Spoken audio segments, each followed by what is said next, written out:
Seigneur, qu'ils sont nombreux mes adversaires, nombreux à se lever contre moi, nombreux à déclarer à mon sujet, pour lui pas de salut auprès de Dieu.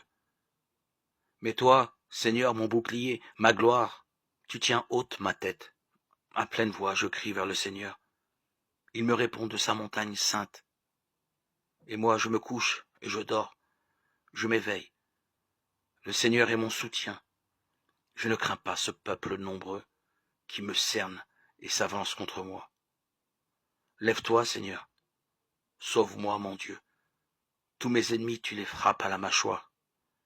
Les méchants, tu leur brises les dents. Du Seigneur vient le salut. Vienne ta bénédiction sur ton peuple. Psaume 3. Et au-delà de tout créé, nous ne pouvions que t'appeler l'inconnaissable. Béni sois-tu pour l'autre voix, qui sait ton nom, qui vient de toi. Et donne à notre humanité de rendre grâce. Toi que nul homme n'a pu voir, nous te voyons prendre ta part. De nos souffrances, béni sois-tu d'avoir montré sur le visage bien-aimé du Christ offert à nos regards ta gloire immense. Toi que nul homme n'entendit, nous t'écoutons. Parole enfuie là où nous sommes. Béni sois-tu d'avoir semé dans l'univers à consacrer des mots qui parlent aujourd'hui et nous façonnent. Toi que nul homme n'a touché, nous t'avons pris. L'arbre est dressé en pleine terre. Béni sois-tu d'avoir remis entre les mains des plus petits ce corps où rien ne peut cacher ton cœur de Père. Jésus, tu t'abandonnes entre les mains du Père. Recevons de lui la force dans l'épreuve pour partager avec lui la gloire du royaume. Tu es digne, Seigneur notre Dieu, de recevoir l'honneur, la gloire et la puissance. C'est toi qui crées l'univers. Tu as voulu qu'il soit. Il fut créé. Tu es digne, Christ et Seigneur, de prendre le livre et d'en ouvrir les sceaux. Car tu fus immolé, rachetant pour Dieu au prix de ton sang des hommes de toute tribu, langue, peuple et nation. Tu as fait de nous, pour notre Dieu, un royaume et des prêtres, et nous régnerons sur la terre. Il est digne, l'agneau immolé, de recevoir puissance et richesse, sagesse et force, honneur, gloire et louange.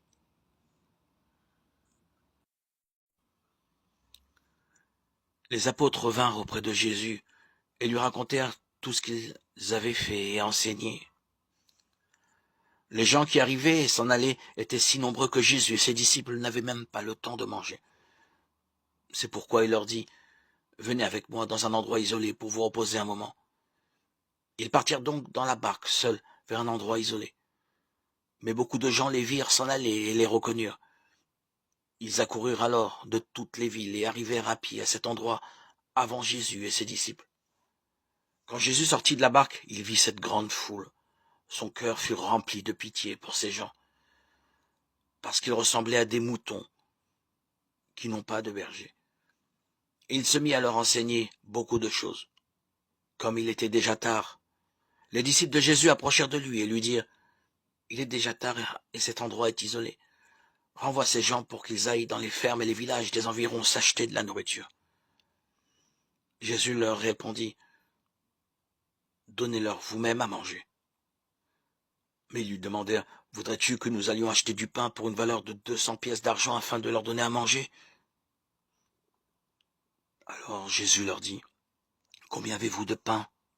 Allez voir. » Quand ils se furent renseignés, ils lui dirent, « Nous avons 5 pains et aussi 2 poissons. » Ensuite, Jésus ordonna à ses disciples de faire asseoir tous les gens par groupe sur l'herbe verte. Et ils s'assirent en rang de 100 et en rang de 50. Puis Jésus prit les 5 pains et les 2 poissons, leva les yeux vers le ciel et remercia Dieu. Il rompit les pains et les donna aux disciples pour qu'ils les distribuent aux gens. Il partagea aussi les 2 poissons entre tous. Chacun mangea et eut assez de nourriture. Les disciples emportèrent les morceaux de pain et de poisson qui restaient, de quoi remplir 12 corbeilles. Ceux qui avaient mangé les pains étaient au nombre de 5000 hommes. Marc 6, 30, 44. Quand vous priez, ne soyez pas comme les hypocrites. Ils aiment à prier debout dans les synagogues et au coin des rues pour que tout le monde les voie. Je vous le déclare, c'est la vérité. Ils ont déjà leur récompense. Mais toi, lorsque tu veux prier, entre dans ta chambre, ferme la porte, et prie ton Père, qui est là, dans cet endroit secret.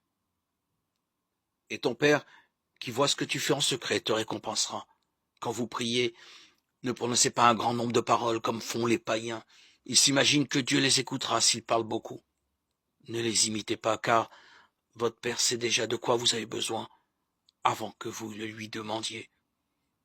Matthieu 6, 5, 8.